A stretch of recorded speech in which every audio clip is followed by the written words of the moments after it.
So you want to know what makes a marriage successful? What does a successful marriage look like? People ask us All the time. all the time. Our top tips coming up right now.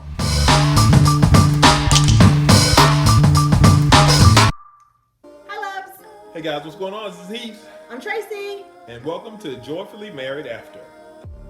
On Tracy TV.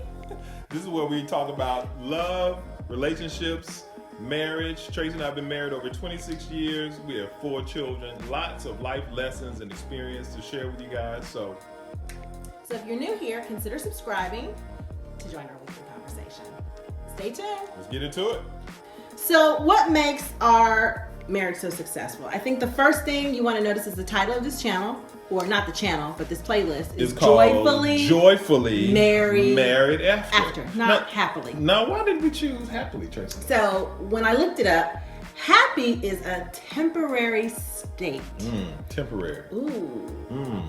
Joyful, joy is a permanence to it. So that's the first thing you want to keep in mind. Do I want to be happy? I'm not happy anymore. Yeah. I used to be so happy. Right. But you bring me joy. Anita Baker. Oh, yeah. I think that's a serious wisdom rock you're dropping right there, Tracy. So, expand on that a little bit. So actually, this is our number one. This is our number one, guys. So you want to move in your marriage to joy, not necessarily happiness. Happiness is a temporary state of emotion. Joyfulness is what I get from Christ. Right. Joyfulness is what I bring to my children when I see their cute little faces. Not little anymore.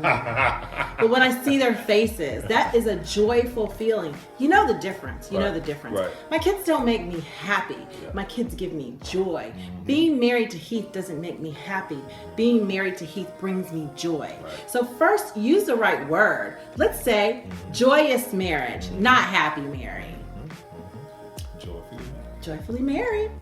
So number 2, what were you saying? Number two is edification Right. should be habitual. Yes. That is a big one for me, right? So, those loving words, those kind words, always being thoughtful, always being mindful of watering your garden, right? So the saying is the grass is greener on the other side. Why is it greener? Somebody's watering it. Somebody's watering it. So what you want to do if you're in a relationship or if you're in a marriage and you want it to be joyful, then it would behoove you to water your grass. So that's what I always try to do. So I don't just say Tracy, I say Queen Tracy. Yes. I don't just say hello when she calls me. I say, yes, my love. I'm always like, hey, baby, how's your day going? And so these are little things, right? But they're so big, right? These are the nuances of keeping joy in your marriage and using words of endearment and being kind and being loving with your words, right? That's how things are created through thoughts. Thoughts are things, and then they come through your mouth in words, and that creates the environment that you live in. Your beard is so sexy. Oh, thank you, baby. And so It's not hard, guys. it's not hard, but it's the little things. And when you don't do them, then all of a sudden you look up 5 years, 10 years from now, and you're going, The grass is brown. what's wrong with the grass? It's brown. Right? Why are the flowers not blooming and sprouting up and looking all You pretty? ain't watered it.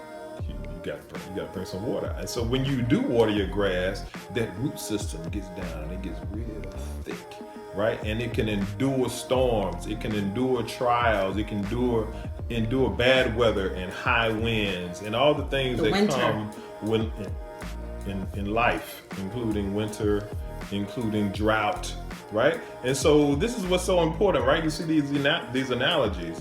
And so that's a real key. I want you guys to catch that wisdom rock. Water your grass. So 1, you want a joyful marriage, and 2, you want to edify daily. Yes. So the third tip is having peace in your decision making. So, a lot of times we're going to converse and we're going to come up with decisions and understandings together. And sometimes they'll be done separately, right? You may make a decision about a bill to pay, or how much I may make a decision about something that has to do with the kids or some discipline or some encouragement. buying them some sports equipment or something that they need for whatever it is.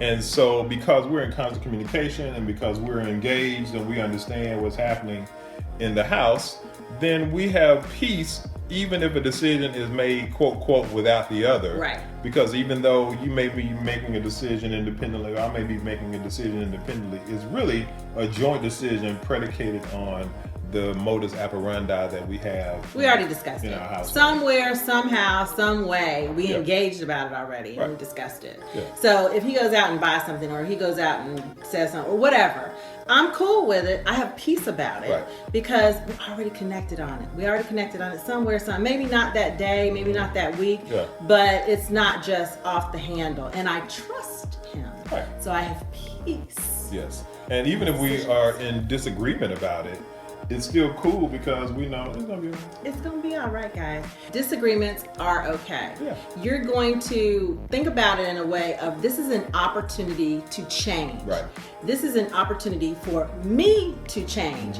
And it's I don't take it personally when we have a disagreement. Yeah. I look at it as an opportunity to improve myself, not to improve Heath, not to get Heath to look at my point of view. I don't look at our disagreements as that. I look at our disagreements as an opportunity to improve myself. Yeah. So disagreements are okay. If you disagree in your marriage and you're okay, you have a successful marriage. Because they're gonna happen. Number 4. Consistently reducing yourself. Some people say dying to self. Getting yourself out of the way. Getting yourself out of the middle. On a consistent basis. Stop being so selfish. It's hard. This is a hard one, guys. So this one is hard to explain if you've never been married. Right. It's like me showing you how to climb a mountain when you at the base of the mountain and I'm on the precipice and go, okay, just coming up and see how I did it. You can't. You don't know which rocks I grabbed. You don't know where I put my foot to pull myself up. So dying to self or submission or reducing self in marriage is a huge part of a successful marriage. It goes to just consistent selflessness daily, every situation, every thought. And it's a practice, like doctors practice medicine. It is practice. You get better at it as you go. That's why I always say the first year is the hardest because you've been yourself, by yourself. So now you got to be yourself with another person to receive them. So you have to reduce yourself a little bit. And I don't mean forget about who you are or your ways or, your likes, your dislikes. None of that superficial stuff. We're talking selfishness. Yes. Yeah, I think the important thing is that in marriage, you have to make sure that it's not all about you, right? And so we've talked about this in several of our videos, right? And it's such a key component. It's probably why it keeps coming up, is that you have to make it about the other person. Period. And when you make it about the other person, you're losing all of that selfishness that makes it about you, how you feel, what you want to happen, how you see it, how you think it should be. And if you want to have a joyful marriage, if you want to have submission in your marriage, then you have to be ugly submitted. Word, but I'm sorry, it works. Submission works. And when I say submit, I'm just not submitting. I'm not just on my knees groveling with Heath all the time. It's a two-way thing. And let me tell you something. When he submits to me, it's sexy. It is so sexy. Yeah. And vice versa, ladies. Right. When you die to self, then people will see you as a successful marriage. Right. That was the other thing.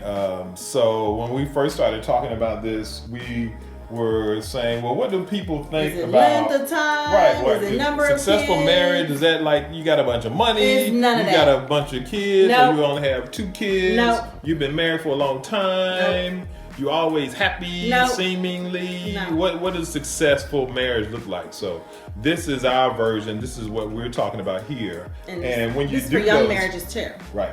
Yeah. Absolutely. And when you do these things, what you'll find is that you'll see the fruit of that. It will result in the manifestation of many years of marriage, of your income being higher, of you being more joyful and happier in all the things that you're doing. And so I think that that's really what it's the manifestation of all of that. Correct. Okay, guys, so that's our top 4. And what we want to do is make sure that you stay connected to God, stay connected to family, and stay connected to your spouse or your significant other.